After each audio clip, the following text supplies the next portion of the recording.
ఉంటేనే కదా దాన్ని ఎట్లా వాడాలనేది ఇప్పుడు కేటీఆర్కో లేకపోతే ఇంకొకరికో తెలుసు అని అనుకోవడానికి లేదు కదా. సో కాబట్టి మీ హయాంలో కూడా ఫోన్ ట్యాపింగ్ జరుగుతున్నది క్లియర్ కట్గా అర్థమవుతుంది. సో ఇది మరి ప్రత్యర్థుల దగ్గరికి ఎట్లా వెళ్తుందంటే అది మరి సెక్రటరియట్లో ఉన్న పెద్ద పెద్ద అధికారుల వల్ల ఇంకా కేసీఆర్కి సంబంధించిన చాలా ఆనవాళ్ళు మీ సెక్రటరియట్లో ఉన్నాయి, మీ అధికార పార్టీకి సంబంధించిన నాయకుల్లో ఉన్నాయి. ఇంకా చాలామంది ఈ అంశాన్ని చేరవేసే ప్రయత్నం చేస్తూ ఉన్నారు. ఏదైనా కొంత ప్రత్యర్థులకి ఉపయోగపడుతుందంటే చాలామంది ఇప్పుడు కక్ష గట్టి కూడా చాలామంది వాళ్ళ మీద కంప్లైంట్లు ఇచ్చి ఇప్పుడు అధికార పార్టీ తరపు నుంచి నాయకులు చాలామంది బీఆర్ఎస్లో నుంచి టచ్లో ఉన్నారు. బీఆర్ఎస్ కోవర్టులు చాలామంది ఉన్నారు కాంగ్రెస్లో.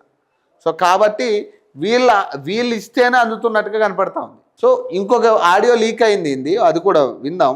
ఉంటే వాళ్ళ దగ్గరికి వెళ్ళి ఇంతకుముందు చేసి వాళ్ళ ఉదయం నుంచి ఇప్పటి వరకు 6 వార్డులు తిరిగాను. ఆ 6 వార్డులలో కూడా ఆ లోపాలని సరి చేసుకొని రావడం అనేటటువంటి జరిగిందన్న. సో అత్యధిక మెజార్టీతో గెలిపించడం కోసం మేము ప్రయత్నం చేస్తాం. మీరు మాకు ఇచ్చినటువంటి హామీని మేము మర్చిపోము. మీరు మా సమస్యలను పరిష్కరించడానికి మీరు విధాలు ప్రయత్నిస్తున్నందుకు మీకు ప్రత్యేకమైనటువంటి ధన్యవాదాలన్న. ప్రధానంగా మాకున్నటువంటి 2వ వార్డులో 252 మంది ఎంప్లాయీస్ మనకే ఉన్నారన్న.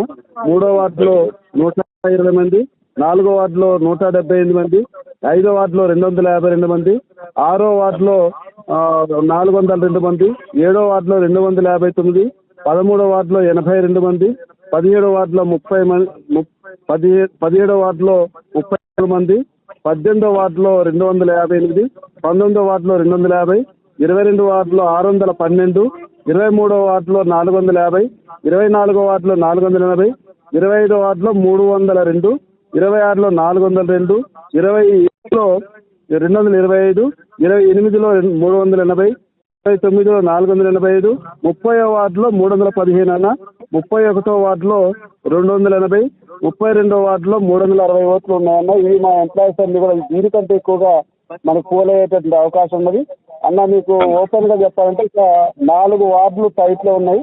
ఆ టైట్ లో ఉన్నటువంటి వార్డులకు మేము ప్రయత్నం చేస్తా ఉన్నాం. మీరే బాధ్యత తీసుకుని గెలిపించుకోవాలన్నా ప్లీజ్. ప్రస్తుతం అయితే అన్న ఆ ప్రయత్నంలోనే ఉన్నా అన్న. నేను ఖచ్చితంగా వాటిని అనఫిషియల్ ప్రచారాలు ఇవే.